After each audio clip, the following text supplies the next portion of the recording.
Once you've created your user personas and you've created your outline and started gathering your content for your website, you're actually now ready to start building your website. We're going to be building our websites with Bootstrap.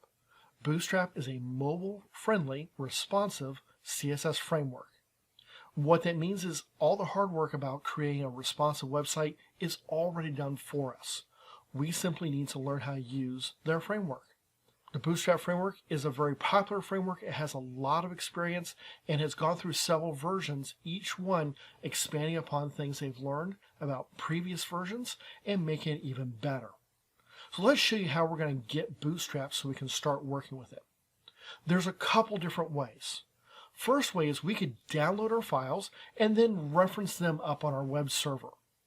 So I'm at the getbootstrap.com website, and I can click on the download button. The download button will take you to this download page. When you come here, it has the option for you to download your files. And this makes it very easy for us to use.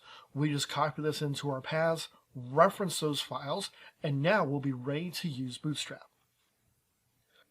I can download the minified CSS and JavaScript files if I want, which is nice, or I can come and download the source files. But I have another option. If I scroll down just a little bit further, I'll see the Bootstrap CDN. Now, CDN stands for Content Delivery Network.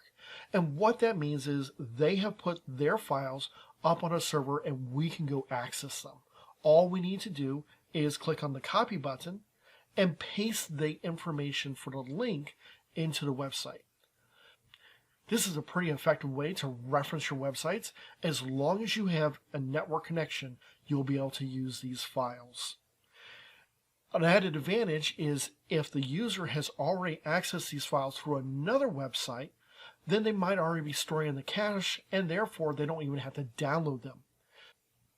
Regardless, this is going to cut down on the number of files that your web server has to process and transmit. This is going to cut down on bandwidth cost and increase the speed because you're not sending as many files, and the CDN files tend to be hosted on fast servers distributed across the world. That way it's faster for whoever's using it and downloading your website. But there is one other thing that we can do to make ourselves just a little bit faster. If we click back on our home page and click the Get Started button, this is going to be a nice quick start. Now, you'll notice that it automatically references the CSS and JavaScript files, once again pointing to those CDN files. But we can scroll just a little bit lower, and they even give us a full starter template. This starter template is using HTML5, and it has all of our necessary tags to get us started. I'm going to select Copy. This is going to copy our whole starter template to our clipboard. I can minimize this and paste it into a text editor.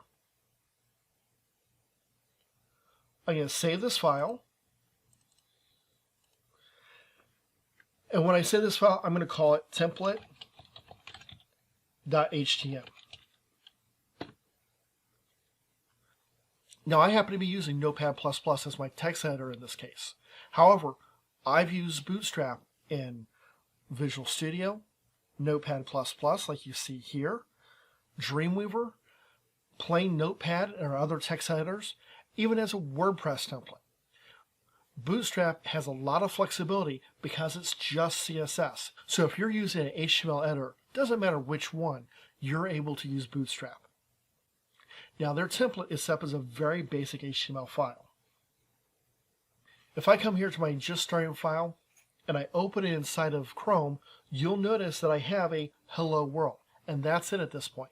We need to start laying out the layout for our website, and that's what we're going to start doing next.